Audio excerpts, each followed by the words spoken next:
Hello mga kapundi! Kumusta kayong lahat? At sa video natin ito, mayroon akong isi-share sa inyo kung paano magluto ng masarap na paksiw na isda. Mayroon kasi akong sikreto dyan mga kapundi kung paano lutuin na mawawala yung langsa. Kaya samahan niyo ako sa aking pagluluto. Ipapakita ko sa inyo kung paano lutuin ang pinakamasarap na paksiw na isda. Kaya tara mga kapundi, umpisahan natin. Okay mga kapundi, ayan yung ating mga ingredients. Ito yung bawang, luya, at saka yung sibuyas. Ito naman yung isda mga kaprundi, yung lulutuin natin. Ayan mga kaprundi. Hindi ko alam kung anong pangalan ng isda na to, pero masarap to mga kaprundi yung isda na to. Ngayon umpisahan na natin. Painitin muna natin yung ating lutuan mga kaprundi bago natin lagyan ng cooking oil.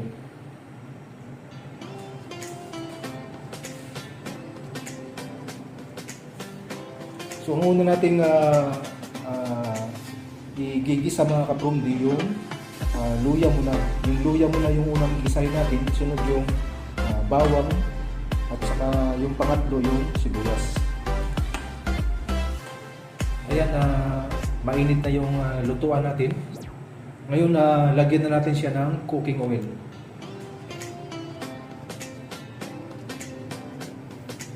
Kailangan tansyahin mo lang yung mantika mga kaprundi, huwag damihan. Kung marami yung lulutuin mo, medyo madami din yung mantika. Pero pag kunti lang, tansyahin mo lang yung dami ng mantika. Ayan, pag malagay na natin yung mantika mga kaprundi, kailangan painitin muna natin kunti bago natin ilagay yung ating mga ingredients.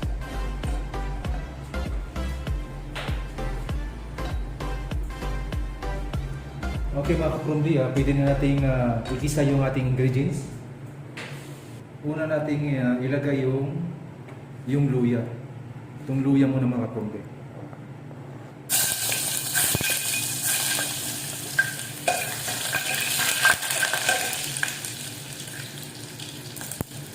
Kailangan mga kaprundi pag maggisa ka na, kailangan pahinaan mo yung apoy para hindi masusunog yung niluluto mo.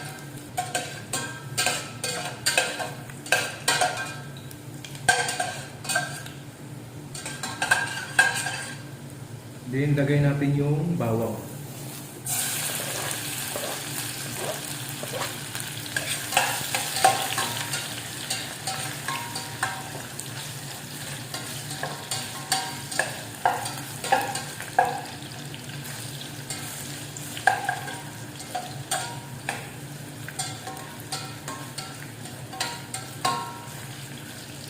Saka natin ilagay yung sibuyas.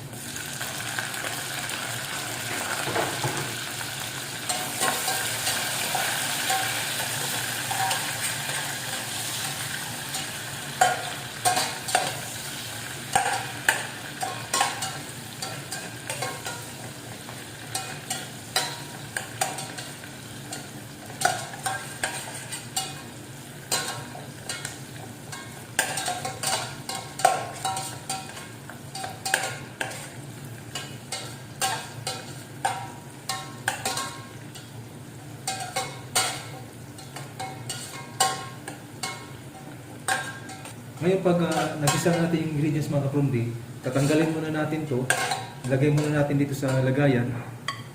Ayan.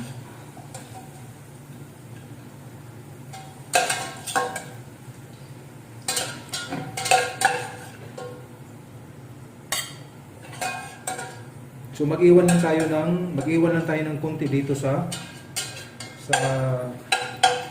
lutuan. Kailangan yung iba tinanggal natin. Ayan. So saka natin ilagay yung isda.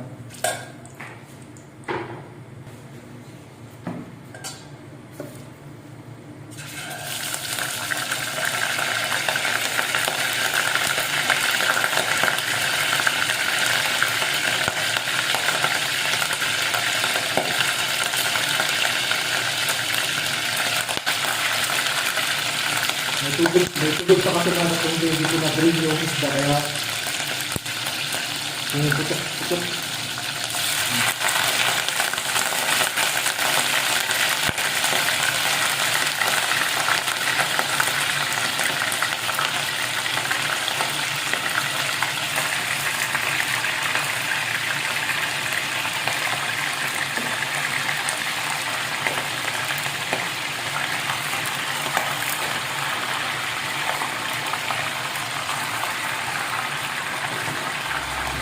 sa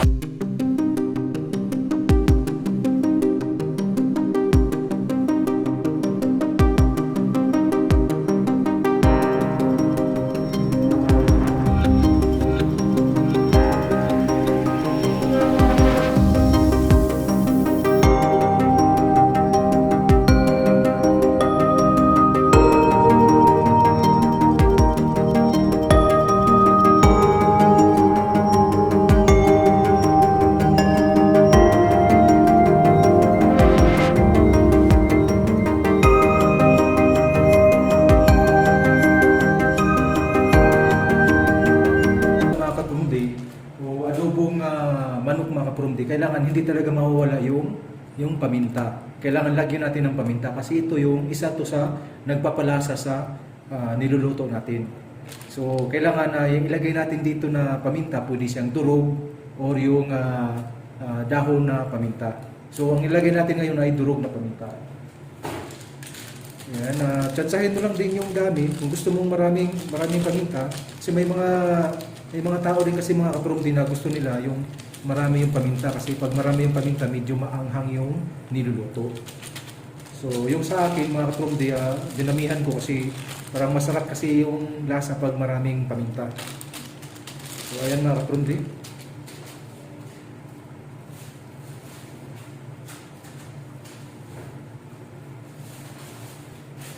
At syempre mga kaprumdi, hindi mawawala yung seasoning mix na ilagay natin, yung Mamacita seasoning mix sa Calderita flavor. So mga kaprumdi, kaya natin nilalagyan ito para hindi na tayo maglagay ng Ajinomoto o yung bitchin. Natin siya ng konti. Wow! Ngayon mga kaprumdi, dumating na yung mga kasama ko dito. Kasi kanina ako lang mag-isa, pero ngayon na siguro magluluto din sila. Maraming nanonood. Lalagyan natin ng kunting tubig.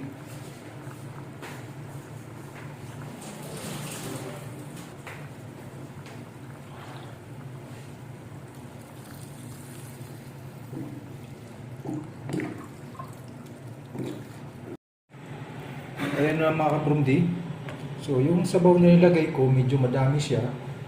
Kasi papakuluan muna natin yan. Mamaya, mababawasan na yung tubig niya. Takpan muna natin. Pahinaan na natin yung apoy. Kailangan hindi masyadong malakas yung apoy niya. Ayan. 20 minutes later. Okay mga kaprumdi, titingnan muna natin yung ating niluto na paksiw na isda. Ayan mga kaprumdi, sarap ng paksiw natin. Tikman muna natin kung sakto na yung lasa niya, yung alat.